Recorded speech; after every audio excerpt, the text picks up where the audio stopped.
ever wondered how much you can learn about poker from a movie? Today, we're diving into the world of Rounders, a cinematic gem that stars Matt Damon and elegantly weaves the game of poker into its plot. It's more than just a drama, it's a treasure trove of poker strategies, tactics, and insights. From reading opponents to mastering the poker face, Rounders offers a wealth of wisdom for the keen-eyed poker enthusiast. Stick around to uncover the poker lessons hidden in the scenes of Rounders. Remember the scene where Mike McDermott, played by Matt Damon, reads the poker hand of a judge perfectly? In the world of poker, understanding your opponent's strategy can be as crucial as the cards in your hand. The ability to read an opponent, gauging their reactions and predicting their plays, is a critical skill for any serious poker player. In the movie Rounders, Matt Damon's character, Mike McDermott, is a master at this, often able to predict the cards his opponents are holding just by observing their behavior. But how accurate is this depiction? Does poker really involve such psychological warfare, or is this just Hollywood drama? The answer is a resounding yes. Reading an opponent is an integral part of professional poker, and many of the world's top players attribute their success to this skill. Consider the example of Phil Ivey, often regarded as one of the greatest poker players of all time. Ivey is known for his uncanny ability to read opponents, often making bold calls or folds based on his interpretation of their behavior.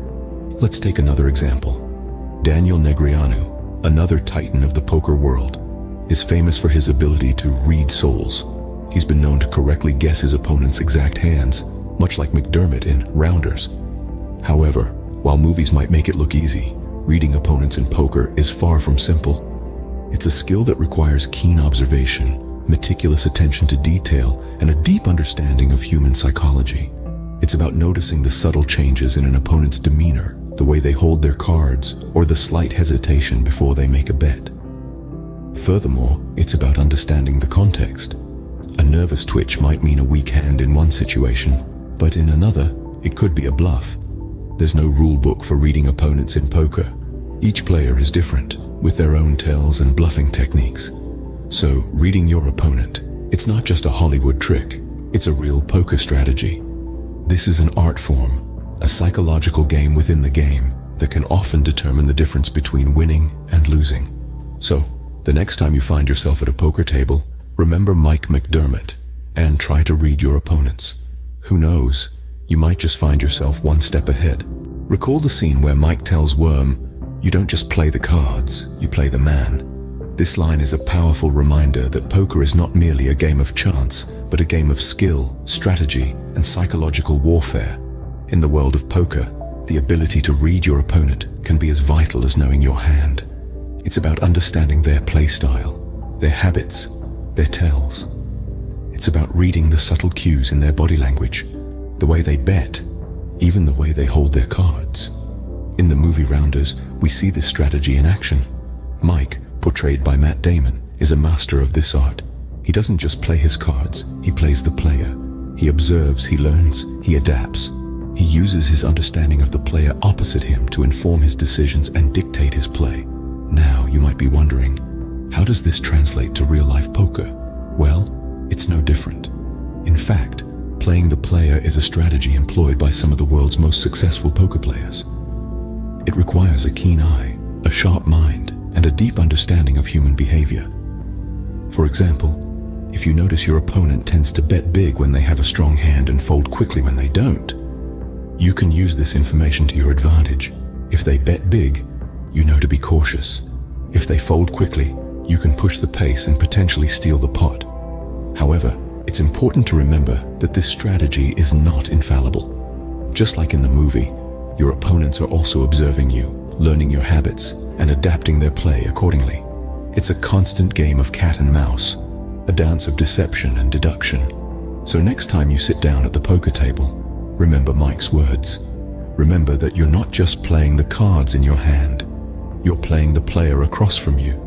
In poker, understanding your opponent can be just as important as understanding your hand. Who can forget the scene where Mike bluffs a high-stakes poker player?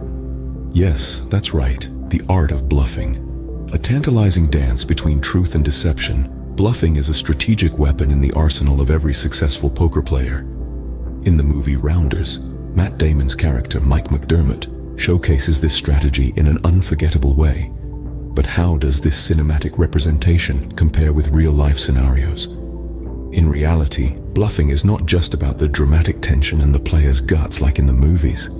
It's a calculated risk, a psychological play that requires a keen understanding of your opponent's mindset and your table image. It's about creating a narrative that is believable enough for your competitors to fold their hands even when you're holding nothing more than a high card. Professional poker players like Phil Ivey and Daniel Negreanu have honed this skill to perfection. Let's take an example from the World Series of Poker.